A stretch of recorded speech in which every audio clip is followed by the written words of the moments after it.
You're listening to Who Said, a cardiology board review series. No fluff, just facts. This episode is about inotropes. I'll give you a lay of the land of the available inotropes, then give you a systematic approach for how to decide which inotrope is best in a given scenario, and then we'll do a brief review of adrenergic receptors and medications that act on adrenergic receptors. So let's start with the inotropes. What are inotropes? They are medications that alter the contractility of the heart and that are used in acute decompensated heart failure, cardiogenic shock, post-cardiac surgery, and certain bradyarrhythmias. Positive inotropes increase the force of myocardial contraction, improving cardiac output. Examples are dopamine, dobutamine, milrinone, and depending on who you ask, epinephrine and digoxin. Negative inotropes decrease the force of contraction and are used to reduce the workload on the heart. Examples are beta blockers and calcium channel blockers. When people refer to just inotropes, they usually mean positive inotropes, not negative inotropes. Let's get to know the players in the game first, and then I will give you an approach for deciding which one to use. Dopamine drips. Dopamine acts on dopaminergic, beta-adrenergic, and alpha-adrenergic receptors depending on the dose. At low doses, 1 to 3 micrograms per kg per minute, dopaminergic effects predominate, giving you renal vasodilation, so it can help with diuresis. At moderate doses, 3 to 10 micrograms per kg per minute, you get beta-1 adrenergic stimulation, increasing heart rate and contractility. At high doses, more than 10 micrograms per kg per minute, you get alpha adrenergic stimulation causing vasoconstriction and increased systemic vascular resistance.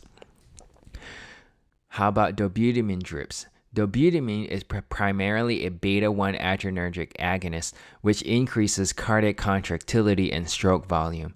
It is also a mild beta-2 agonist that can also lead to vasodilation and a slight decrease in afterload. Milrinone drips.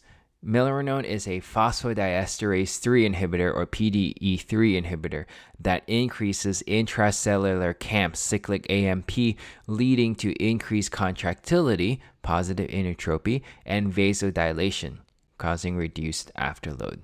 If you are confused about what alpha 1, alpha 2, beta 1, beta 2 does, I will go over this later on in this episode, not to worry. So how do you decide which one to use in acute decompensated heart failure and or cardiogenic shock? There are several factors you look at. First, you can decide based on hemodynamics. If the systolic blood pressure is less than 70, you can consider using dopamine, which increases heart rate, increases cardiac output, and increases systemic vascular resistance. If the systolic blood pressure is 70 to 90, you can consider using dobutamine, which also very much increases heart rate and increases cardiac output and decreases systemic vascular resistance. If the systolic blood pressure is above 90, then you can use milrinone, which increases heart rate, increases cardiac output, and decreases systemic vascular resistance, because milrinone will cause hypertension with vasodilation. If the patient is tachycardic above 100 while systolic blood pressure is less than 90, then temporary mechanical support may be needed, and you may be not talking about dopamine or milrinone, but thinking about, does this patient need a balloon pump or does this patient need an Impella? Why do I say that systolic blood pressure 70 use dopamine, 70 to 90 use dobutamine, and more than 90 use milrinone? Because milrinone and dobutamine both vasodilate, but milrinone, it reduces systemic vascular resistance, SVR, more than dobutamine. So you can only use milrinone in patients who start out at a higher systolic blood pressure. Dopamine vasoconstricts, so it can be used in patients with low blood pressure. Dobutamine causes more ventricular tachycardia than milrinone. Both are pro-arrhythmogenic, so dobutamine should be avoided in patients who are already tachycardic with a heart rate of more than 100. In many cases, the tachycardia is actually a compensatory heart rate for the low stroke volume of cardiogenic shock. So if a patient has a systolic blood pressure less than 90 and a heart rate more than 100, you may need to consider giving them a temporary MCS device such as a balloon pump or Impella. That being said, there are exceptions. Sometimes using dobutamine in a patient with a heart rate more than 100 can bring down the heart rate if dobutamine stroke volume augmentation causes diuresis. Deciding based on pulmonary hypertension or presence of an RV problem. If the pulmonary vascular resistance is less than 3 Woods units, consider using dobutamine, which decreases the pulmonary vascular resistance. If the pulmonary vascular resistance is more than 3 Woods units, consider using milrinone, which significantly decreases the pulmonary vascular resistance, at least relative to dobutamine. Dopamine, which increases the pulmonary vascular resistance, is an option if your pulmonary vascular resistance is low, but you definitely don't want to use dopamine in a patient who has pulmonary hypertension. Milrinone dilates pulmonary arteries more so than dobutamine, so that's why if you have pulmonary vascular resistance more than 3, you'll favor milrinone. In contrast, dopamine constricts pulmonary arteries and is contraindicated if PVR is high.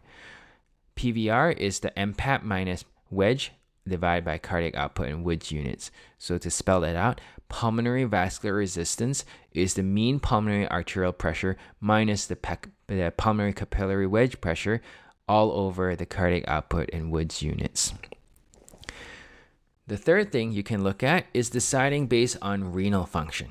If there is AKI or CKD, consider using dobutamine. If there is no AKI or CKD, consider using milrinone. Why? Because milrinone is renally metabolized and requires good renal function. Dobutamine is not affected by renal function. You could take the risk and make an exception to use milrinone in AKI or CKD, but beware that if you use milrinone in AKI or CKD, stacking of milrinone levels in the blood can cause hypertension or falsely reassuring hemodynamics if stopped, since it hangs around in AKI or CKD. Now, you can also decide based on setting of treatment. If you plan on keeping an individual inpatient to titrate, then dobutamine is perfectly fine. If you plan to send home, then you may want to use milrinone. Why? Because dobutamine works rapidly with a half-life of about 2 minutes and also gets cleared rapidly, so it's perfect for titration inpatient. Milrinone hangs around longer with a half-life of about 2 hours, so it's good for when patients go home because if their pump malfunctions at home, they will still have enough milrinone left in their system to make it to the ED. That being said, it is still possible to send patients home on dobutamine. It's a bit harder to arrange. Dopamine drip is not something that's really done as an outpatient. What are the doses?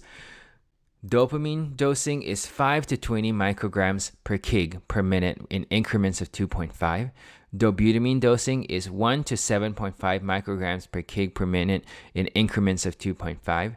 Milrinone dosing is 0.12 to 0.750 micrograms per kg per minute in increments of 0.125. Neither dobutamine nor milrinone extend survival. Milrinone is significantly more expensive than dobutamine. Now, I think it's beneficial to review all of these adrenergic receptors and what medications act on each adrenergic receptors. Activation of alpha-1 receptors, other than causing vasoconstriction of vascular smooth muscle, also cause contraction of the pupillary dilator muscle, which is mydriasis, and contraction of the alpha sphincter muscle in the bladder and intestinal contraction.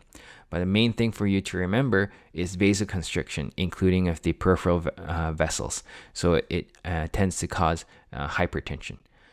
Activation of beta-1 receptors, other than causing cardiac contractility to rise and increase heart rate, also increases renin release. But the important thing for you to remember is the increase in contractility and heart rate for beta-1. Activation of beta-2 receptors, other than causing bronchodilation, also cause vasodilation and cellular uptake of potassium. So the way I remember this is that beta 1 is for one heart, beta 2 is for two lungs, because you have a left and a right lung, but you only have one heart. So that's why beta 1 for one heart increases cardiac contractility and heart rate. Beta 2 for two lungs cause bronchodilation. What are the selective and non-selective beta blockers? Selective beta antagonists mostly go from A to N. Beta 1 sits in the first half of the alphabet. That's how you can remember that. Acebutolol, atenolol, bisoprolol, esmolol, and metoprolol have much stronger beta 1 antagonism than beta 2 antagonism, although the beta 1 selectivity diminishes at higher doses. Non-selective beta antagonists mostly go from N to Z. Beta 2 sits in the second half of the alphabet. Nadolol, pindolol, propranolol, and timolol antagonize beta 1 and beta 2 to a similar degree. Non-selective alpha and beta antagonists have modified suffixes of ilol and alol, that's ILOL and ALOL, instead of the olol, OLOL, that the beta antagonists have. Carvedilol and labetalol are non-selective antagonists of both alpha and beta adrenergic receptors. Nebivolol is a unique one that combines cardiac selective beta-1 adrenergic blockade with stimulation of beta-3 receptors, which activate nitric oxide synthase in the vasculature. Other properties of beta-blocking agents: propranolol is very lipophilic, so it is readily absorbed from the GI tract. Propranolol is metabolized by the liver and has a short half-life. In contrast, atenolol is very hydrophilic and is not readily absorbed from the GI tract. Atenolol is metabolized by the kidney and has a longer half-life. Acebutolol, the beta-1 selective blocker, and pindolol, a non-selective beta blocker, have partial, not full beta agonist activity. They cause a low-grade beta stimulation when sympathetic tone is low at rest and behave like conventional beta blockers when sympathetic activity is high during exercise. It is very helpful to know the vasoconstriction-vs-inotropy-plot. This is something that you may have come across. If not, you can either get it from the downloads from my website, or you just Google vasoconstriction-vs-inotropy-plot. It will really help you understand the relative effects of each medication that you use in the CCU. Phenylephrine and norepinephrine sit on the inotropy equals 0 vertical line and only have a positive position on the vasoconstrictor axis because they both have alpha 1 effects, vasoconstrictor, more than alpha 2. Vasopressin also sits on the inotropy equals 0 line, which is the vertical line in the middle, and also has a positive position on the vasoconstrictor axis because V1 is about constricting vascular smooth muscle and V2 is about inserting aquaporin 2 to increase reuptake of water from the two kidneys. That's how I remember that, okay? V1 is about vasoconstricting vascular smooth muscle because one looks like a vessel that's going vertically, and V2, vasopressin 2, is about inserting aquaporin 2 to increase reuptake of water from the two kidneys. Phenylephrine, norepinephrine, and vasopressin are the pure vasopressors. Norepinephrine actually sits slightly to the right of the vertical line of inotropy equals 0 because it has some contractile effect since norepinephrine acts on alpha 1 more than alpha 2 more than beta 1, whereas phenylephrine acts on alpha 1 more than alpha 2. Epinephrine does both beta 1 and alpha 1, so it causes both contractile and vasopressor effect. So epinephrine sits in the upper right quadrant in this axis. Again, the axis is inotropy as well as vasopressor effect in the horizontal axis as well as the vertical axis. Dopamine at high dose has both beta 1 contractility at medium dose and alpha 1 vasoconstriction at high dose. So it also sits in the upper right quadrant of this plot. That's why epinephrine and dopamine at high dose are called the inopressors because they have positive inotropy and positive vasopressor effect. At low dose of dopamine, it only has the beta 1 contractility effect, so it is far out on the right on the horizontal inotropy axis, but it's almost at zero on the vertical vasopressor axis. Dobutamine is beta 1 effect and some beta 2 effect, so it has good inotropy and some vasodilation. Dobutamine sits in the bottom right quadrant. Milrinone actually doesn't act on alpha or beta receptors. It is a PDE3 inhibitor, so it doesn't even exist on this plot, even though it's used in the same patient population.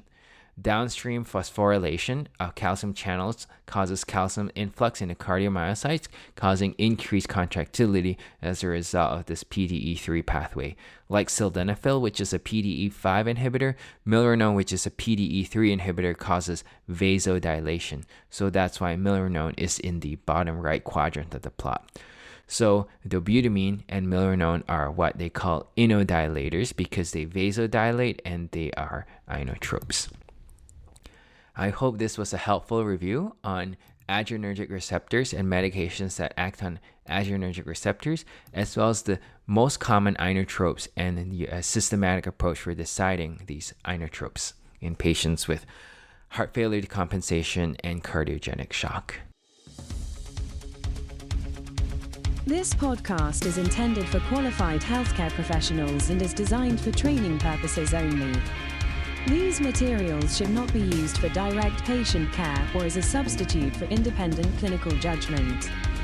For more educational content or to submit suggestions, visit www.rehu.com/meded.